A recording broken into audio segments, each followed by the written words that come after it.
La TVT au cœur de l'information.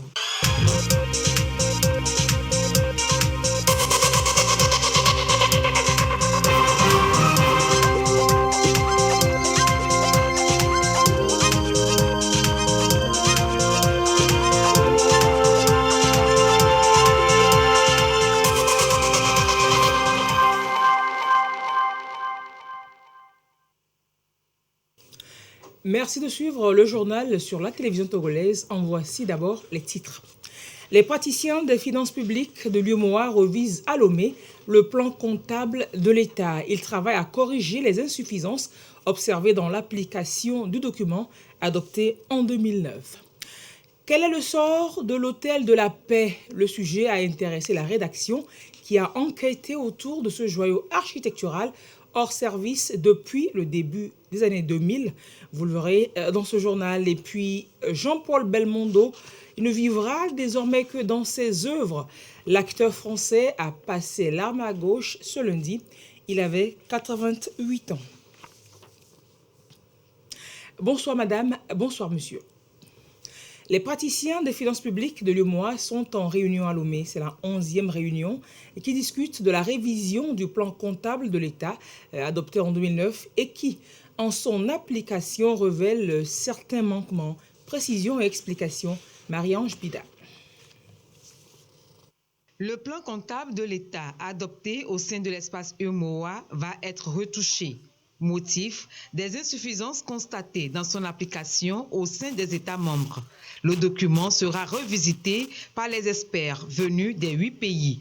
Le Conseil comptable ouest-africain de l'UEMOA, CCOA, y est fortement impliqué. La transposition de la directive numéro 9, qui a été adoptée depuis un certain temps, et dans sa mise en application, on s'est rendu compte qu'on doit compléter ces dispositifs par les règles d'amortissement et de provision que les États doivent adopter au même titre que le secteur privé.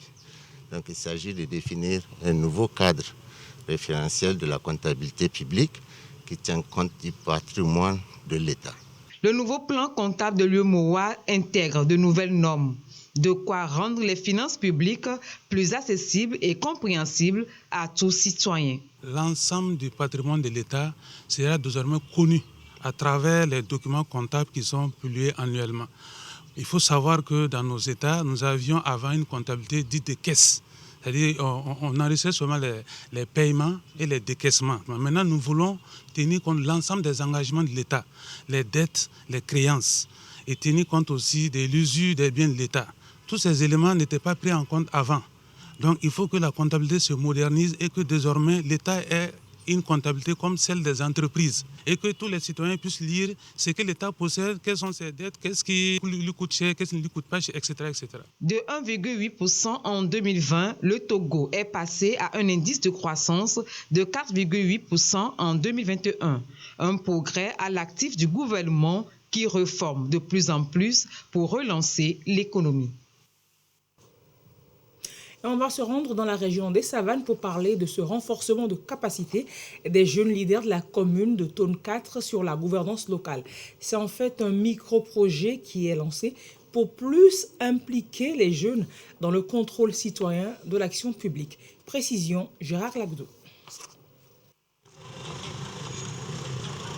La gouvernance locale implique la participation de tous les citoyens aux défis à relever pour le développement à la base. Les 16 communes de la région des Savanes comptent jouer leur partition pour faire de cette vision des plus hautes autorités une réalité. En témoigne ici à Korbongou, dans la commune de Tonne 4, le lancement officiel du projet de renforcement des capacités des jeunes leaders sur la participation citoyenne et le contrôle citoyen de l'action publique. L'initiative est portée par l'Association des jeunes pour le développement des Savanes, AGDES. Ces notions phares qui sont donc des leviers de développement de nos collectivités sont méconnues par des jeunes. Il y a le consultant qui aura la grande responsabilité de montrer aux jeunes le cadre institutionnel et juridique de la participation citoyenne et le contrôle citoyen de l'action publique. Ensuite, il reviendra précisément sur la participation citoyenne pour leur montrer d'abord la nécessité de la participation citoyenne dans la commune. sur le chemin du développement et montrer les différentes formes de participation citoyenne, puisque chaque citoyen doit jouer pleinement son rôle dans le développement. Et selon le premier responsable de la commune de Thônes 4, la gouvernance locale est désormais en marche et les questions liées au développement ne manqueront plus de réponses. Puisque hier, le contribuable ne comprenait pas ce que c'est que la décentralisation. Aujourd'hui, cette association est venue nous donner un plus pour les former, pour les éduquer, pour les sensibiliser surtout. Le bien fondé vraiment du fiscal. Pourquoi il faut donner 100 francs pour le développement de la commune. Le projet est soutenu par le ministère en charge du développement à la base et rentre dans le contexte de la célébration de la Journée internationale de la jeunesse le 12 août.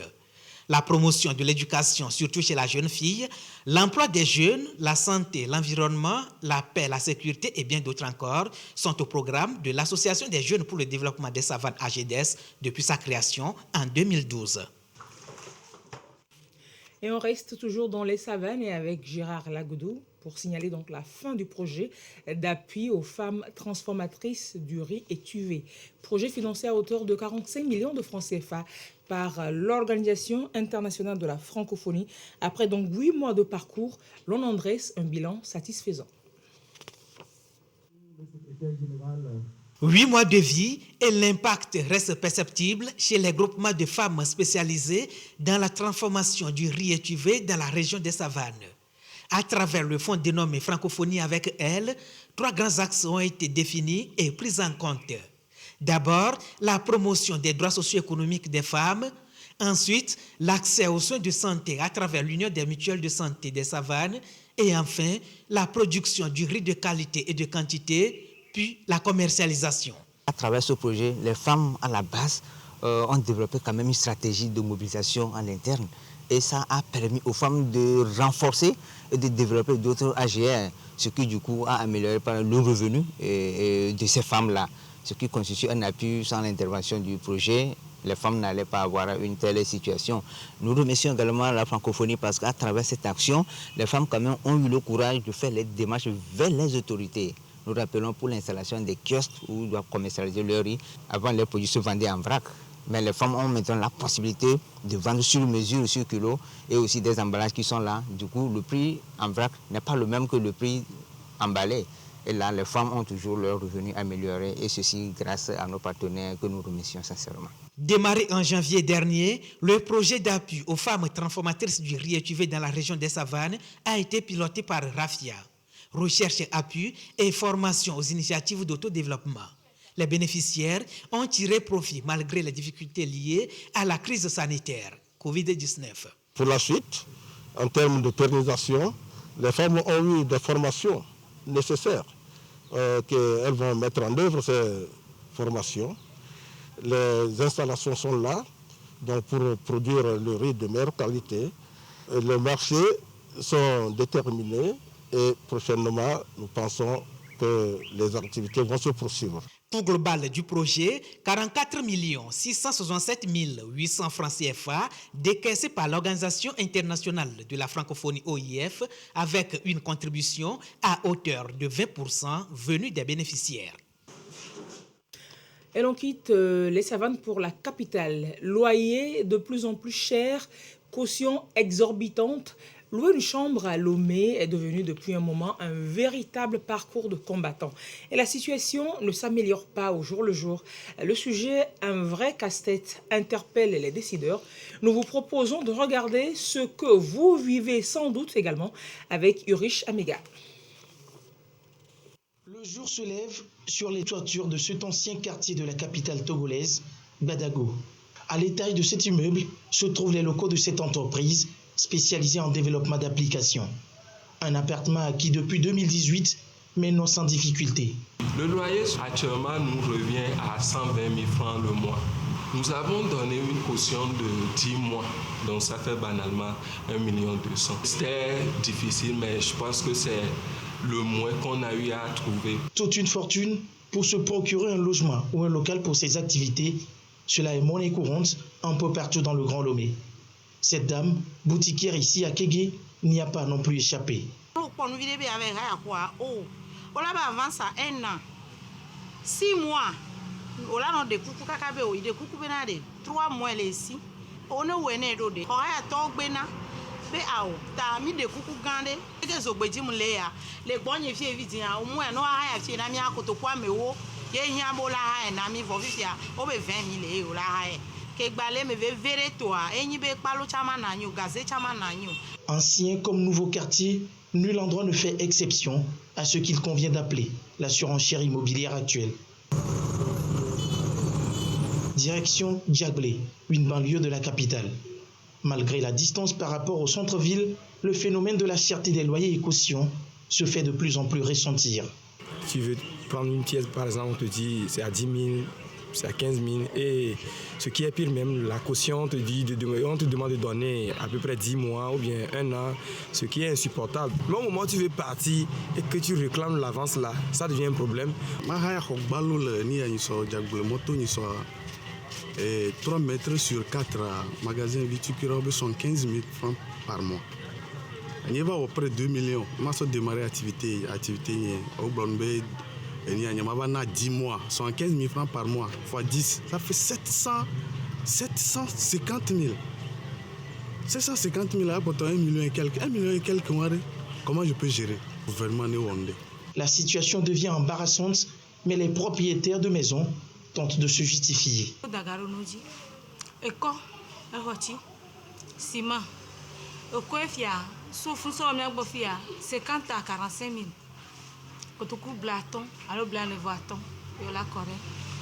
Gavi, corée ça 100 000 et DGWV. Alors, DGWV, il y a 2000 et quelques. Gavion, ciment, il se revoit à mi plaît. Quand tu coupes blandre, voitin, tonne, fifia, quand tu coupes blani. Il y a des gens qui peuvent venir prendre le domicile. Ils vont payer la caution et par après, s'il y a des dégâts, ils n'arrivent pas à supporter. Donc c'est de cette caution qu'on extrait aussi pour remettre les choses à leur place. Il y a des tuiles qui sont cassables, la peinture aussi. 6, 12, voire 24 mois de caution pour avoir un toit, difficile pour le citoyen. Loyer et caution dans l'immobilier au pays, c'est en clair un vrai casse-tête pour les populations. Et on reste toujours dans l'immobilier. Lui, il est là, dressant fièrement, d'une triste fierté d'ailleurs, sa belle architecture sur la côte togolaise, le bel hôtel de la paix. À l'époque, une référence à Lomé, avec alors ses services innovants. Fermé au début des années 2000 et laissé à l'abandon, même en décrépitude, le joyau d'antan ne fait aujourd'hui que le bonheur de lézards et de quelques sans-abri. Et il nous plaît de nous intéresser à son sort ce soir, toujours avec Urich Amiga. Il avait une allure bien imposante en bordure de la mer. L'hôtel de la paix. Tout feu, tout flamme, la vitrine du Togo. Nous étions encore dans les années 80. Le passé d'un écran de tranquillité dont il ne reste aujourd'hui que les vestiges. Les gens venaient depuis le Nigeria, Bénin, Accra, Abidjan pour venir passer leur week-end ici. Mais maintenant, l'état de cet hôtel, maintenant, on ne dirait pas que c'est ça. On va voir seulement la grandeur et puis seulement c'est le look qu'on va voir que, ah, c'est l'hôtel de la paix, ça? Le sort s'est acharné sur l'hôtel de la paix dans les années 2000. Piscine, restaurant, chambre, réception et surtout l'esplanade, tous en lambeaux. Les déboires financiers et la mauvaise gestion seraient à la base. Des années sont passées, mais les souvenirs sont encore vivaces dans les esprits. J'ai vécu mon enfance dans le quartier ici. L'hôtel de la paix à l'époque, ce n'était pas n'importe quel hôtel, hein. C'était un grand hôtel. Dans les revues, on regardait l'hôtel de la paix, partout, à la télé, tout ça. Mais quand tu viens sur le lieu même, voilà l'immeuble, l'immensité même de l'immeuble, ça t'impressionne. C'était en 1993, 94, 95. Autour de la piscine de l'hôtel La Paix ici, on venait ici faire nos concerts avec Richard Flash du Bénin. Mais on était nombreux. Il y avait Kiachi Deba, paix à son âme, Jimmy Hope, paix à l'heure, Brigadier Zimba, et Yabaron, on était nombreux. 14 ans après, seuls les oiseaux et quelques individus squattent ici. L'hôtel de la Paix, un vrai fleuron du tourisme, autrefois reconnu. J'ai toujours envie que cet hôtel-là soit comme ce qui était, pour que la beauté de cet hôtel soit une beauté éclatante. Cet hôtel est un hôtel reconnu mondialement, donc c'est un atout dans le tourisme. Étant dans le domaine, on ne fera que demander aux autorités de faire quelque chose pour la rénovation de cet hôtel, quoi. On ne peut pas laisser ce joyau disparaître comme ça. Redorer l'image de cet hôtel de référence, ils sont nombreux à attendre ce renouveau. Navrés de voir les lieux inexploités et de plus en plus décrépits. De grands travaux donc pour sauver, ressusciter cet hôtel. Et on continue avec ce communiqué justement du ministère, communiqué conjoint d'ailleurs, du ministère des Travaux publics et des Transports routiers, aériens et ferroviaires.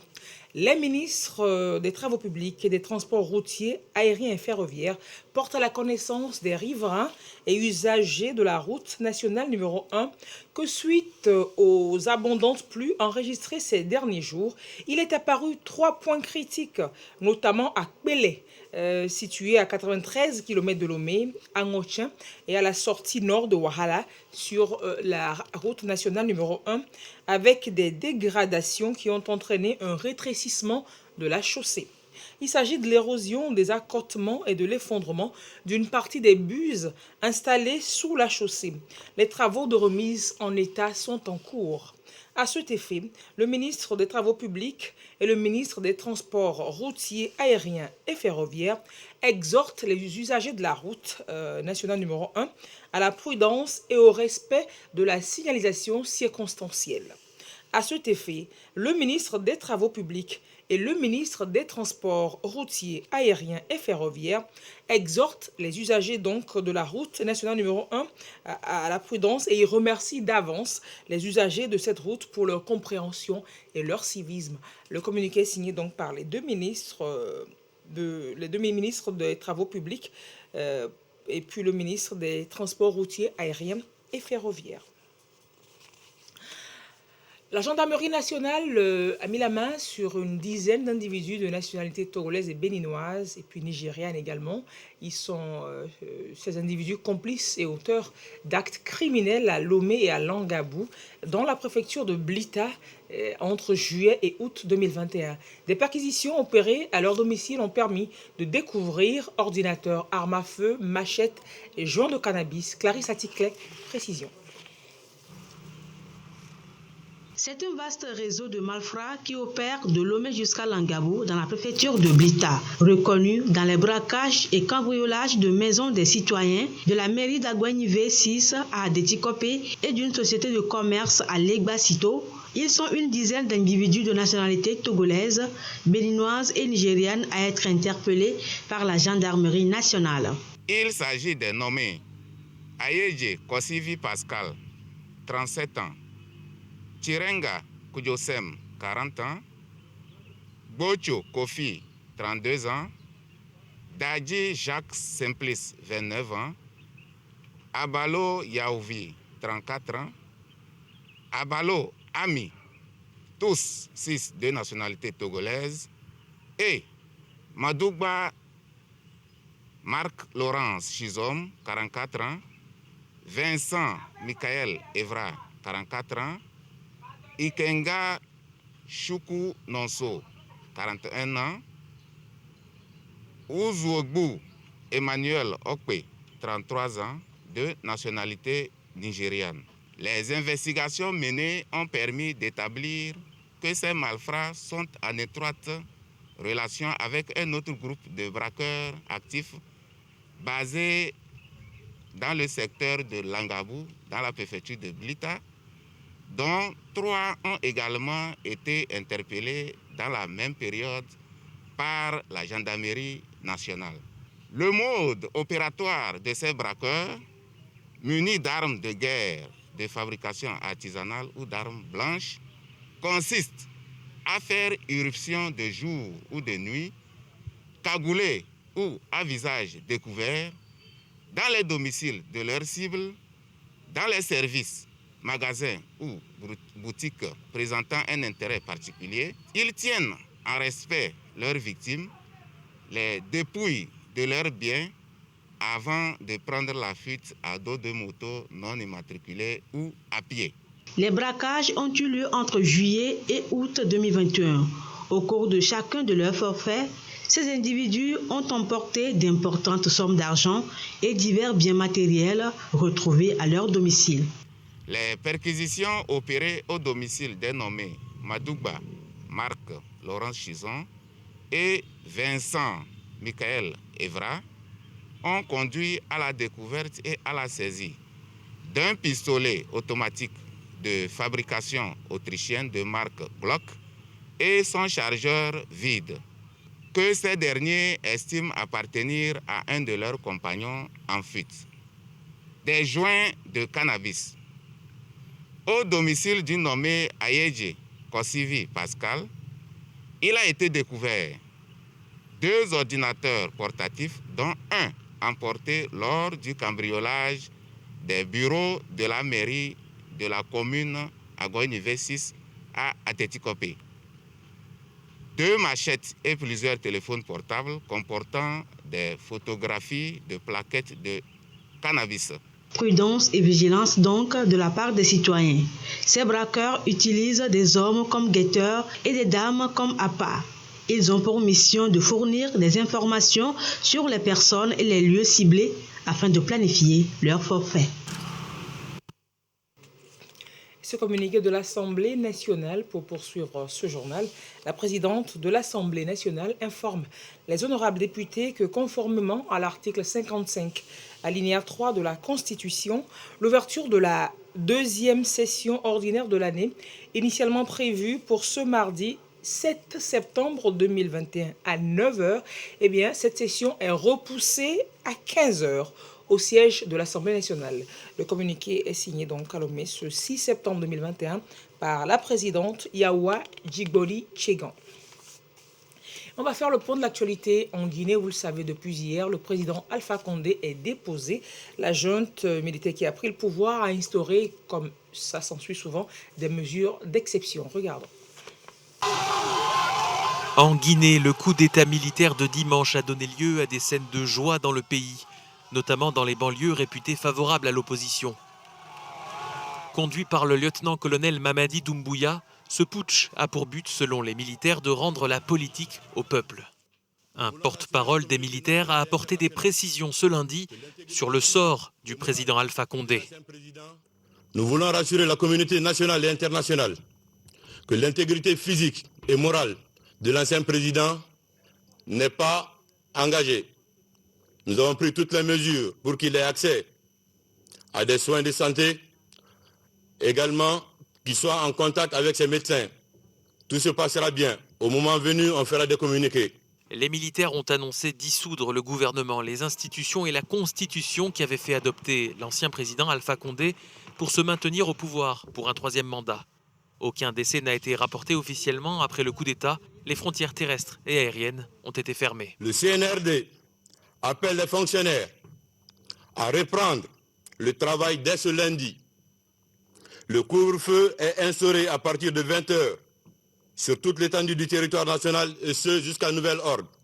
Ce putsch a suscité une large réprobation de la communauté internationale. Washington a prévenu que ce coup de force pourrait limiter les aides des États-Unis au pays. Et les putschistes ont donc rencontré ce lundi les membres du gouvernement et des directeurs des services administratifs à Conakry. Retour à Lomé, au Togo, les bénéficiaires du Fonds d'aide à la culture 2021 sont connus depuis ce début de mois. Dans un contexte épidémique difficile pour le monde culturel, ce sera 300 millions de francs CFA à partager pour soutenir environ 200 projets. Les arts de la scène se tard la part du lion. Répartition du fonds Alexandra Zébé.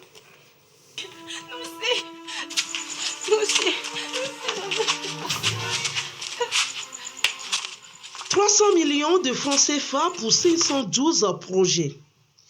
Le Fonds d'aide à la culture édition 2021 prend aussi bien en compte les arts de scène, les arts plastiques, la littérature, le 7e art que le patrimoine culturel. Sur la bagatelle de 300 millions de francs CFA, les arts de la scène se taillent la part du lion avec un montant de plus de 131 millions de francs CFA pour 252 projets retenus.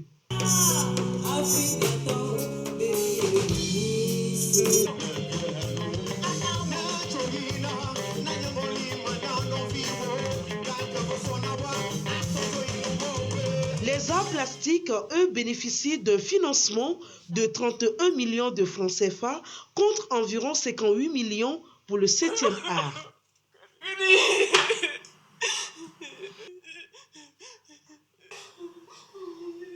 « 15 millions de francs CFA serviront à promouvoir les manifestations culturelles nationales et internationales. Pendant ce temps, 33 projets littéraires vont se partager une somme de 24 millions de francs CFA. Le patrimoine culturel n'est pas laissé pour compte. 66 projets sont retenus dans le domaine. Ils seront financés à hauteur de 40 400 000 francs CFA. Le 7e art qui est en deuil, cinéma français, donc les cinémas tout court en deuil. Donc, l'acteur Jean-Paul Charles Belmondo s'en est allé ce lundi à l'âge de 88 ans. Des hommages fusent de partout pour le monument. Jean-Paul Belmondo est décédé. Son avocat l'a annoncé à l'agence France Presse ce lundi après-midi. L'une des dernières légendes vivantes du cinéma français s'est donc éteinte à l'âge de 88 ans. Jean-Paul était très fatigué depuis quelque temps. Il s'est éteint tranquillement, a précisé son avocat. L'acteur avait été victime d'une chute en 2019 et d'un AVC il y a plus longtemps, en 2001, qu'il avait entraîné dans une longue convalescence. Il avait mis 2 ans à retrouver ses moyens de communication.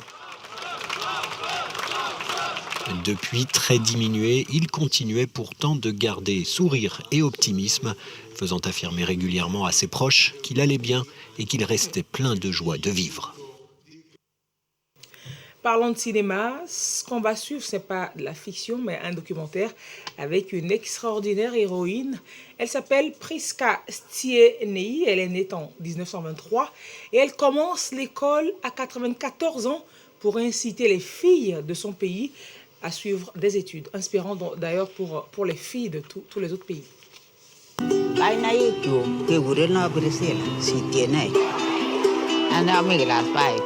C'est la plus vieille écolière du monde. À 90 ans, Priscilla Stienei, dite Gogo, décide d'aller à l'école pour la première fois. Son but, montrer l'exemple à toutes les femmes au Kenya qui souvent ont des enfants très jeunes et sont obligées de quitter l'école pour les élever.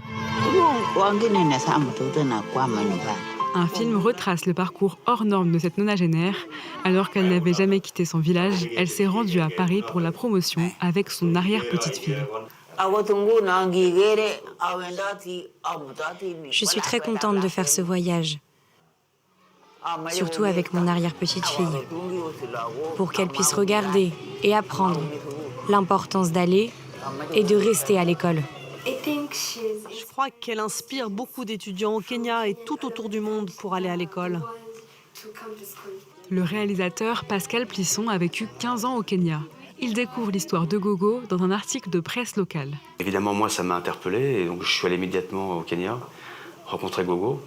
Et quand j'ai vu le personnage, son charisme, sa personnalité, la manière de son histoire, je me suis dit qu'il y avait certainement un gros potentiel pour faire une histoire autour de cette dernière année à l'école. Je pense que l'histoire de Gogo nous remet un petit peu tous en place dans nos pays occidentaux où nos enfants ont plutôt du mal à parfois aller à l'école, ils le prennent plutôt comme une contrainte.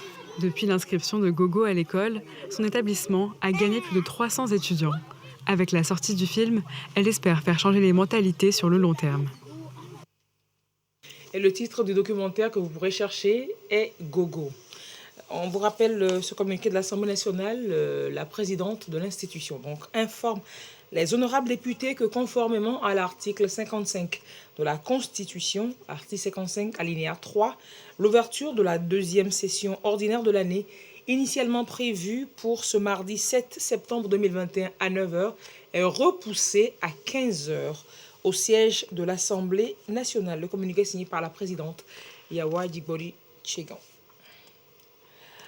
Et on va faire le point pour finir, pour boucler ce journal, le point de l'évolution de la maladie à coronavirus au Togo. À ce jour, de lundi 6 septembre 2021, la situation se présente comme suit.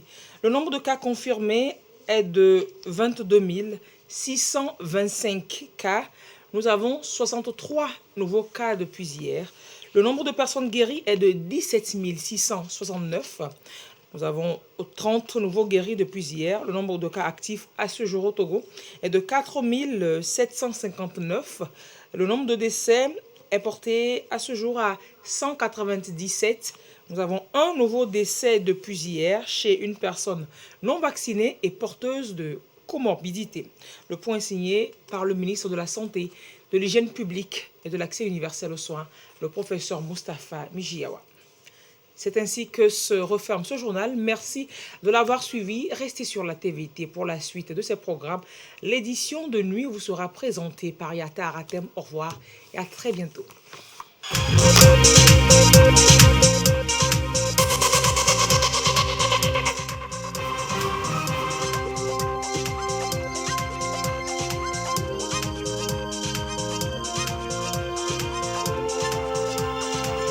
Ele da lente